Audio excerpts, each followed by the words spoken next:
Hello everybody, my name is Megan Sandstrom. I am 21 years old. I am in my 4th year at CU Denver studying molecular biology.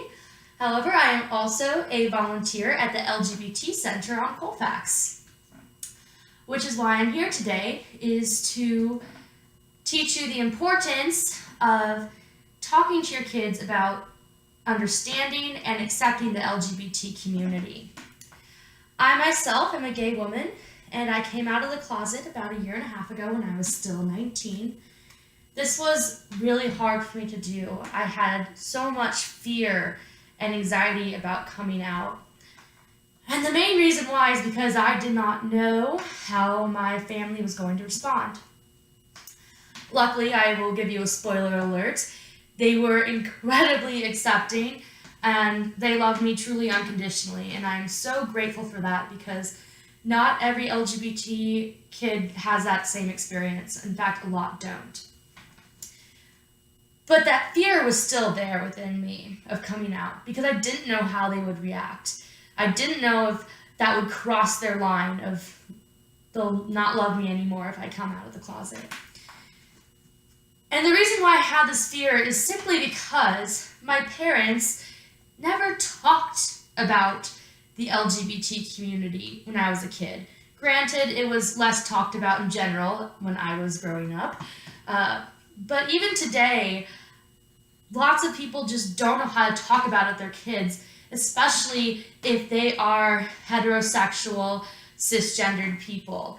They make it into an awkward situation, but it really doesn't have to be awkward. One story that I can bring up to you that really made me feel like, do my parents not like LGBT people, was when I was 11 years old. We were at a dog park in my neighborhood, which is the same neighborhood as this elementary school. And there was these two women that lived together, and they had a dog, and our dog would play with their dog.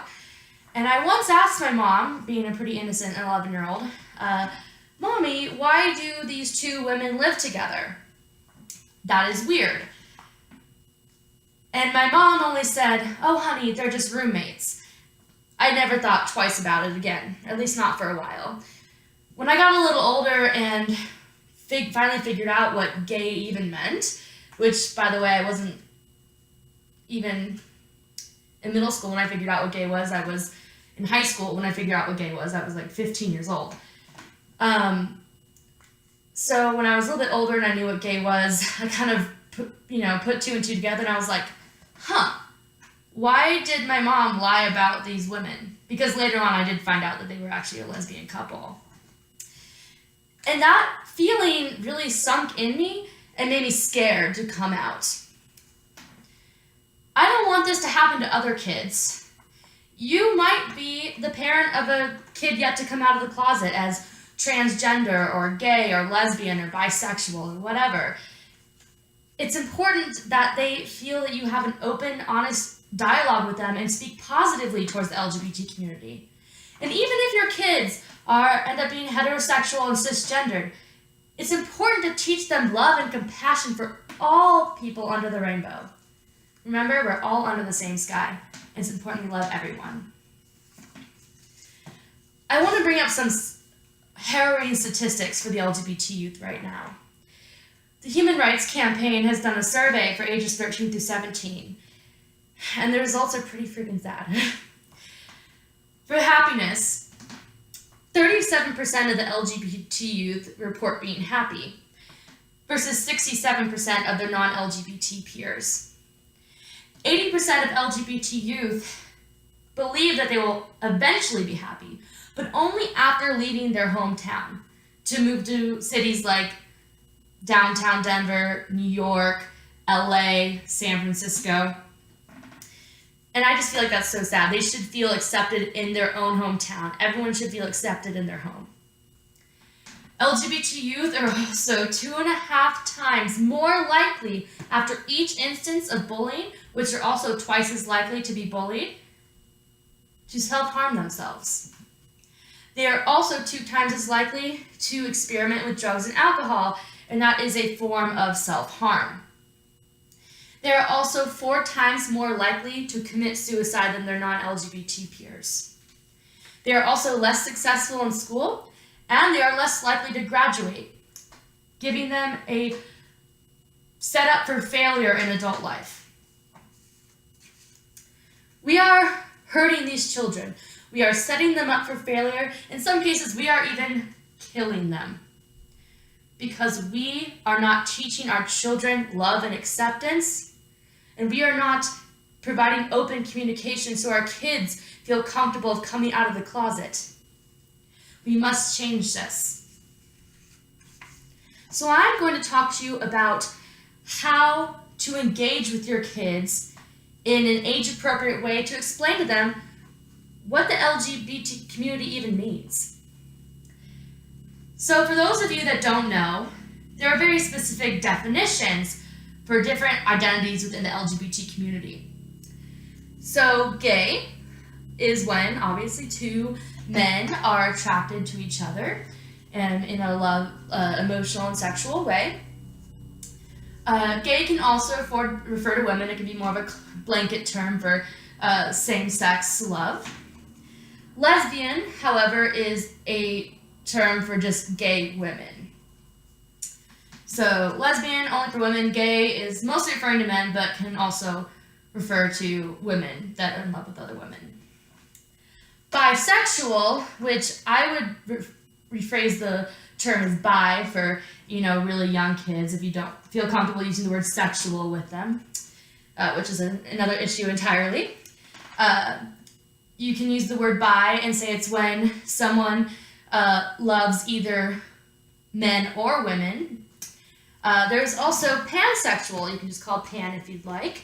And it's easy. All you have to say is that this person is not attracted to any specific gender. They're attracted to all gender expressions, so to speak. And with that being said, gender is really just a social construction, but it still exists in our framework in society. And gender is the way you feel. It's how you express yourself. And there are things that are considered to be more of a feminine and more masculine, and it's really just how you present yourself and how you feel inside. Transgendered people are those that feel that they were assigned the wrong sex at birth.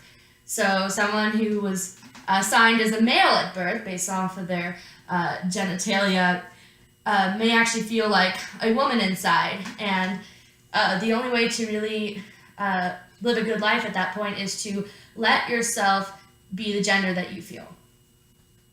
There's also non-binary, gender fluid, gender non-conforming, and that's just kind of a blanket term for people that either feel like both genders or neither gender. They don't feel that the binary gender label applies to them. So it's really important that kids understand that gender is also on a spectrum. So when you're talking to kids ages maybe 6 to maybe kids through 3rd grade, use words that involve love and relationships. You can say things like, sometimes, there's not just a mommy and a daddy. Sometimes kids have 2 mommies. Sometimes kids can have 2 daddies. A daddy can love another daddy just like daddy loves your mommy.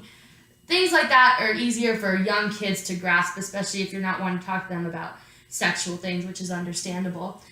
With slightly older children, ages maybe 3rd grade through 6th grade, you might be able to use words more like, these men are attracted to other men. These women are attracted to other women. At that point in a kid's development, they usually know that what attracted to means as in a emotional or physical connection. But just make sure you use words that you feel comfortable using while still using the LGBT definitions. Don't try to make up, different words and sugarcoat things. Just let kids be honest with them. Let them know what being gay, being trans means. So, a couple do's and don'ts for your talk with your kid. For do's, use positive language. Don't frame anything about the LGBT community as being, abnormal or negative. Make this a dinner table conversation. Don't make this an awkward situation when you pull the kid aside randomly at home. Make it an open, honest dinner table conversation. If you do have a religious background, try not to confuse your child. Say things like, God loves everybody. Don't put those hateful religious feelings into children's hearts. It's not a good thing. Teach them that God loves everybody, if you're going to use God at all. Don'ts. Definitely don't use words like normal to explain heterosexual and cisgender people. One of the biggest problems is that we consider heterosexual and cisgender people the norm or the default. We need to stop doing that.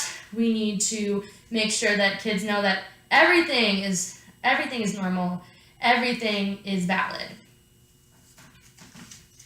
So it is time to take action. I want every one of you to have a conversation with your children. Do it at the dinner table. Do it at a walk in the park, wherever you feel most comfortable. And just talk to your kids about it naturally. Let them know that you are comfortable talking about the LGBT community and that you want them to be positive and accepting the LGBT community as well. Thank you.